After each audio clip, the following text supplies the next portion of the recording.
ముఖ్యంగా దేవుని జనమా, యవనస్తులారా, ఈ దినాల్లో ముఖ్యంగా తెలుగు రాష్ట్రాల్లో రకరకాలైన గవర్నమెంట్ ఉద్యోగాల కొరకు అడ్వర్టైజ్మెంట్స్ వచ్చేసాయి. ఇది సమయము. You have to stand up, prepare your self, persistence, నిలకడ చదువులో. మనకి చెప్పినప్పుడంతా ఇలాగ అనిపిస్తుంది, రేపటి నుండి ఖచ్చితంగా 4 గంటలకు ఉదయం లేసి అవుతాను రా, ఎవడేమన్నా కూడా నేను అస్సలు పట్టించుకోను. అర్థమైందా మీకు? అబ్బాయి ఎంత కరెక్ట్గా అర్థం చేసుకుంటారు ఇట్లాంటివి మాత్రం. అని రేపు ఉదయాన్నే లేచి అలారం పెట్టుకొని అది ఇది అంతా రెడీ చేసుకొని 4 గంటల కంటే 4 గంటలకు అలారం అవుతుంటే అలారం మీద ఒక దెబ్బ కొట్టే ఆగ మధ్యలో పానకలో పడక మాత్రం నువ్వేంటి ఇప్పుడే నిద్ర వస్తుంటే నేను అంత అలిసిపోయారు, అప్పటి నుండి కరెక్ట్ చదువుతానులే, మరీ టూ మచ్ రియాక్షన్ చేయొద్దుగా నువ్వు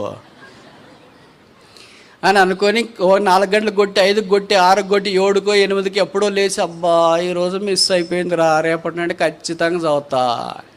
అలాగే రేపులు పోయినాయి, వారాలు పోయినాయి, నెలలు పోయినాయి, సంవత్సరాలు పోయినాయి. కొంతమంది ఇక్కడ కోచింగ్ అని వచ్చి మధ్యలో వదిలేసి వెళ్ళిపోయారు. No consistency. చదువులను చేరేసి మధ్యలో వదిలేసి వెళ్ళిపోయారు. కాంపిటేటివ్ పరీక్షలని ప్రిపేర్ అయ్యి 1 వారం నెల మధ్యలో వదిలేసి వెళ్ళిపోయారు. వాళ్ళంతా దానియాలు కాలేరు. Consistency important.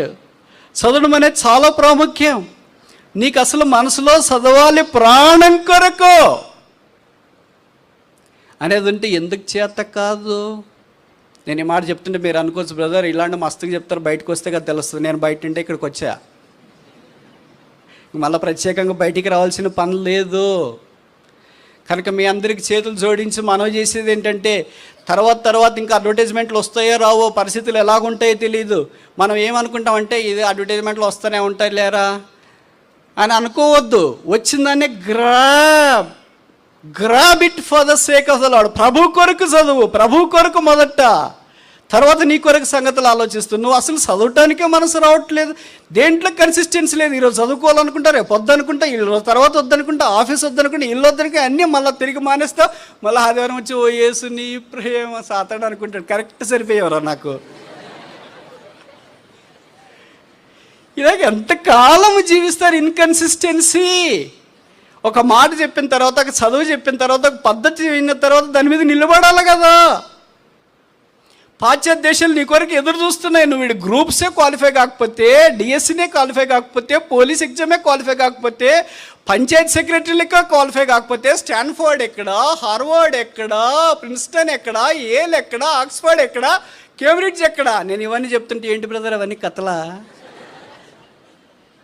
యవ్వన జనమా, I want all the students to be seen in the prestigious universities like Daniel and his fellow brothers. You are a king, you should study in the king's university. అలాగ అనిపించట్లేదా నీకు? నీ మీదే నీకు నమ్మకం లేదు. You become so hopeless. నువ్వు రేపు 4కి లేయాలంటేనే లేయలేవు. నీకు ఒక అలారం కావాలి, మధ్యలో పానకలో పుడక మాదిరి. నేను ఇప్పుడు చెప్పనా, ఇప్పటిదాకా నేను సైకిల్ మొదలుకొని విమానం దాకా అన్ని రకాల ప్రయాణాలు చేశాను. అన్ని రకాల కాన్ఫరెన్స్, దాదాపు 50 దేశాలకు వెళ్ళాను. ఫర్ యువర్ కైండ్ ఇన్ఫర్మేషన్, ఇప్పటిదాకా నేను అలారం వాడలేదు. బహుశా వాడబోను అనుకుంటా. I never missed even a flight. ఆలస్యమైంది, అలారం పెట్టుకోలేదు కనుక ఫ్లైట్ మిస్ అయింది, ట్రైన్ మిస్ అయింది, బస్సు మిస్ అయింది, ఆటో మిస్ అయింది. నో, దేవుడు నన్ను రక్షించినాడు. నేను 4 గంటలకు లేయాలంటే 4 గంటలకు నేను లేయలేకపోతే ఇంకా నా బతికెందుకు? ఇంకా 5కి లేయాలంటే 5కి లేయలేకపోతే నా బతికెందుకు? ఇంకా 5కి నేను లేయలేక నన్ను రక్తం పెట్టి కొన్న దేవుడి యొక్క మీద నమ్మకం లేకుండా పక్కన బ్యాటరీతో రన్ అయ్యే మొబైల్ ఫోన్ మీద నాకు నమ్మకమ్మా? నిన్ను నువ్వే నమ్ముకోలేవు, దేవుడు నిన్ను ఎలాగ నమ్ముతాడు? అందుకే దేవుడు ఏం చేయలేకపోతే వాళ్ళు ప్రభు ఏమని చేసి వాళ్ళే మొబైల్ ఫోన్ మీద ఆధారపడి అలారం పెట్టుకుని లేచి వాళ్ళు ఎప్పుడు లేస్తారయ్యా. మోషే మొబైల్ అలారం పెట్టాడా? పెట్టడం తప్పని నేను చెప్పట్లేదు, మళ్ళీ మీరు తప్పుగా అర్థం చేసుకోవద్దండి. మనకి నెగిటివ్గా యాటిట్యూడ్ ఎక్కువ కదా, అన్ని తప్పుగా అర్థం చేసుకోవడం ఎక్కువ. వాస్తవమైన సంగతి ఏంటంటే పాజిటివ్గా అర్థం చేసుకోవటానికి ప్రయత్నం చేయండి. నీకే నమ్మకం లేదు. నేను ఉదయం లేయాలంటే ప్రభా నాకు ఉదయం 5 గంటలకు లేయాలా, కరెక్ట్ 4:59కి 5 గంటలకు ఎవరో అట్లా వచ్చి లేపినట్టు అనిపిస్తుంది. ఇప్పటికీ ఐ క్యాన్ బిలీవ్. ఒక్కరోజు కాదు, 2 రోజులు కాదు, 3 రోజులు కాదు, 4 రోజులు కాదు, ఎన్ని ఏళ్ళు అయిపోయినాయి. God never failed, although I failed a number of times. అనంతమైన సార్లు నేను తప్పిపోయినా, దేవుడు ఒక్కసారి కూడా నా విషయంలో తప్పిపోలేదు. నీకు టైం మేనేజ్మెంటే లేకపోతే, టైంలోనే కన్సిస్టెంట్ లేకపోతే, మిగతా దాంట్లో దేవుడు నిన్ను ఎలాగ వాడుకోవాలి? యవ్వన జనమా, యువర్ షార్ప్. నువ్వంటే ఎవరు అనుకుంటున్నావు? అసలు నువ్వంటే నీకే తెలియట్లేదు. So weak. ఎంత చేతగాని పరిస్థితిలో ఉన్నావు అంటే you don't know who you are, what you are, why you are, where you are. ఎక్కడున్నావో, ఏం చేస్తున్నావో, ఎందుకు వచ్చావో, ఏం జరుగుతుందో నీకే తెలియట్లేదు. నీవు కలవరంలో ఉండిపోయావు.